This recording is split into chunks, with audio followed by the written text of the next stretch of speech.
YCP నేత Vamsi arrest విషయంలో జగన్ వ్యాఖ్యలపై హోంమంత్రి అనిత తీవ్రస్థాయిలో విరుచుకుపడ్డారు. సీఎంను తిడితే బీపీ పెరిగి దాడి చేశారని నాడు జగన్ చెప్పారని, వంశీ అరెస్టుపై నీతి కబుర్లు చెప్పడం ఏంటని అనిత ప్రశ్నించారు. విషయం ఏంటంటే ఎవిడెన్సెస్ ఉన్నాయి. ఎవరైతే కంప్లైంట్ పెట్టారో కంప్లైంట్దారుడు తాలూకా ఎవిడెన్స్ ఉంది. అవన్నీ ఉన్న తర్వాతనే ఈరోజు పోలీస్ డిపార్ట్మెంట్ వాళ్ళు కూడా అరెస్ట్ చేయడం జరిగింది, కోర్టు ప్రొడ్యూస్ చేయడం జరిగింది, కోర్టు వాళ్ళు కూడా రిమాండ్ విధించడం జరిగింది. ఈరోజు అతను ఏ వాదైతే వాదించుకున్నారనుకుంటున్నారో ఆయన వాదించుకుంటున్నారు. అదంతా అనవసరం.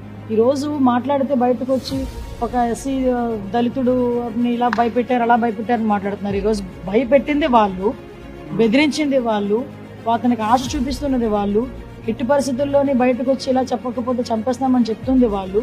దాన్ని బట్టి ఈరోజు బయటకు వచ్చి ధైర్యంగా అతను మళ్ళీ కంప్లైంట్ చేశారు, వాళ్ళ బ్రదర్ కంప్లైంట్ చేశారు. ఈరోజు ఆ కంప్లైంట్ బేస్ చేసుకొని ఈరోజు కేసు పెట్టడం జరిగింది, రిమాండ్ కూడా వెళ్ళారు. ఏదైనా ఉంటే కోర్టుల తర్వాత తెలుసుకోవాలి. దాని గురించి కోర్టులో ఏమైనా మాట్లాడతాం. బయటకు వచ్చి వీళ్ళు ఈరోజు పాలిటిక్స్ మాట్లాడుతున్నారు. లాస్ట్ 5 సంవత్సరాలు జరిగినవి ఎవరైనా మర్చిపోయారా? లాస్ట్ 5 సంవత్సరాల్లో డీజీపీ ఆఫీస్కి కూతవేడు దూరంలో ఉన్న మా పార్టీ ఆఫీస్ మీద దాడి జరిగిన రోజు ఏమయ్యారు వీళ్ళందరూ కూడా మాట్లాడేటప్పుడు? ఆ రోజు సీఎం గారిని తిడితే వాళ్ళ కార్యకర్తలకి బీపీ పెరిగి ధ్వంసం చేశారని చెప్పి మాట్లాడిన సీఎం, ఆ రోజు సీఎం ఈ రోజు మాట్లాడుతున్నాడు. ఏదో అంటారు కదా, నీతి కబుర్లు దయ్యాలు వేదాలు వల్లించినట్టు మాట్లాడుతున్నాడు. ఈరోజు ఆ రోజు బీపీ పెరిగితేనే మా కార్యాలయాలు వచ్చి మొదలుపెట్టారని మాట్లాడుతున్నారు. మేము ఈరోజు అటువంటి ఆ కేసులన్నింటినీ కేసులన్నీ ఉన్నాయి, నడుస్తున్నాయి. ఆ రోజు కేసులు పెట్టారు, నడుస్తున్నాయి. వాటన్నిటి మీద ఈరోజు న్యాయ విచారణ జరుగుతుంది.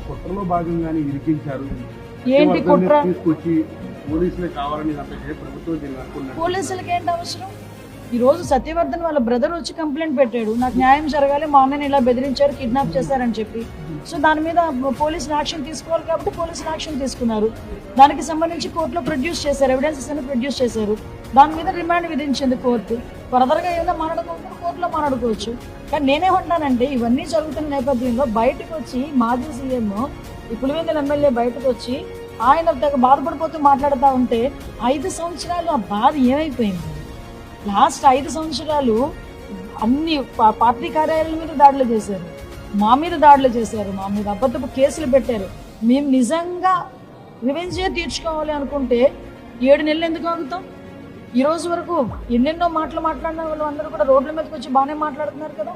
మేము వాళ్ళ మీద ఏం కక్ష సాధింపు ఏం చేయలేదే. అతను సత్యవర్ధన్ తమ్ముడు కేసు పెట్టాడు, ఆ కేసును బేస్ చేసుకొని ఈరోజు వంశీ గారిని అరెస్ట్ చేయాల్సి వచ్చింది.